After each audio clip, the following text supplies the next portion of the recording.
দানবের দৈত্যাকার থাবায় যুক্তরাষ্ট্রে আগুনের উন্মত্ত আগ্রাসন চলছে। ক্যালিফোর্নিয়ার লস অ্যাঞ্জেলেসের বাসিন্দারা পড়েছেন ভয়ঙ্কর বেহাল দশায়। সপ্তাহের বেশি সময় পেরিয়ে গেলেও তাদের জন্য কোনো স্বস্তির খবর আসছে না। উল্টো বুক পুড়িয়ে ছাই করে দেয়া সংবাদেই বারবার তাদের আঁতকে উঠতে হচ্ছে। হলিউড সিনেমায় দেখানো ধ্বংসযজ্ঞ আর আগ্রাসনের চেয়েও ভয়াবহ দাবানলের এই লেলিহান শিখা। হবু মার্কিন প্রেসিডেন্ট ডোনাল্ড ট্রাম্প তো বলেই ফেলেছেন, পারমাণবিক হামলার চেয়েও বড় ক্ষতি হয়ে গেছে অভিজাত শহরটির। লস অ্যাঞ্জেলেস এখন যেন কোনো এক ভুতুড়ে নগরী, যার পদে পদে আছে ভয়।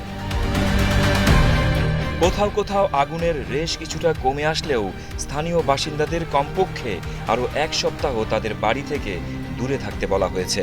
স্থানীয় কর্তৃপক্ষ বলছে, আগুন কমলেও মৃত্যু দূত এখনও বিদায় নেয়নি।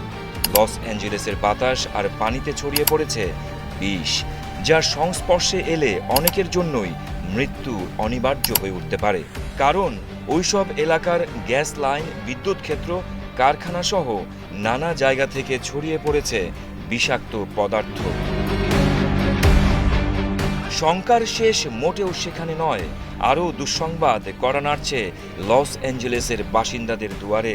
কয়েকদিনের মধ্যেই আরেক দফায় আগুনের ঝড় বয়ে যেতে পারে ওই এলাকায়। আর তেমন ঘটলে মরার উপর খাড়ার ঘা পড়বে। মার্কিন গণমাধ্যমের খবর বলছে, লস অ্যাঞ্জেলেসের ভয়াবহ এই দাবানলে 1,70,000-এরও বেশি মানুষ এখনও নিরাপদ আশ্রয়ে অবস্থান করার নোটিশের আওতায় আছেন। আগামী সপ্তাহে আরেক দফায় আগুনের ঝড় বয়ে যাওয়ার শঙ্কার কথা মাথায় রেখেই কাজ অব্যাহত রাখছে ফায়ার সার্ভিস কর্মীরা। আগুন নেভানোর পাশাপাশি ক্ষয়ক্ষতি জরিপের কাজও চলছে। বিধ্বস্ত এলাকায় ফিরে যেতে আগ্রহী উদ্বাস্তুদের কমপক্ষে আরও এক সপ্তাহ অপেক্ষা করতে হবে। এছাড়াও বিপজ্জনক উপাদান অপসারণ করা হচ্ছে। কারো কারো বাড়ি ফিরতে কয়েক মাস সময় লাগতে পারে, কারণ দূষিত পানি এবং ভূমিধস এখনও বড় ঝুঁকি। ইতিহাসের অন্যতম ভয়াবহ দাবানলে ব্যাপক ক্ষয়ক্ষতির মুখে পড়েছে লস অ্যাঞ্জেলেস। ভয়ঙ্কর এই আগুনের কারণে শহরটির বিভিন্ন অংশ যুদ্ধবিধ্বস্ত অঞ্চলে রূপ নিয়েছে।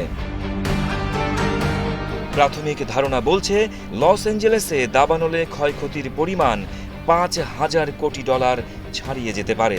এই অবস্থায় দাঁড়িয়ে আরেক বোমা ফাটিয়েছেন বিশেষজ্ঞদের একটা অংশ। তারা মনে করছেন, যথাযথ প্রস্তুতি নিলে দাবানলের ক্ষয়ক্ষতির পরিমাণ অনেকটাই কমানো সম্ভব ছিল। তারা পরিবেশ ও অবকাঠামোগত দুর্বলতা এবং রাজনৈতিক ব্যবস্থার সীমাবদ্ধতাকেই এই ব্যাপক ক্ষয়ক্ষতির জন্য দায়ী করছেন। বিশেষজ্ঞদের দাবি, লস অ্যাঞ্জেলেসে নতুন বাড়ি নির্মাণে আগুন প্রতিরোধক ব্যবস্থা বাধ্যতামূলক হলেও বেশিরভাগ বাড়ি পুরনো, আর বাড়িগুলো দাহ্য কাঠ দিয়ে তৈরি হওয়ার কারণে ধারণার চেয়ে দ্রুত আগুন ছড়িয়েছে। সিঙ্গেল ফ্যামিলি বাড়িগুলো ফাঁকা এলাকায় অবস্থিত হওয়ায় আগুনের ঝুঁকি আরও বাড়িয়েছে। এছাড়া দাহ্য উদ্ভিদ পরিষ্কার বা নিয়ন্ত্রিতভাবে পোড়ানোর মতো কার্যকর উদ্যোগ পরিবেশগত বিধিনিষেধের কারণে দীর্ঘদিন ধরে বিলম্বিত সেখানে।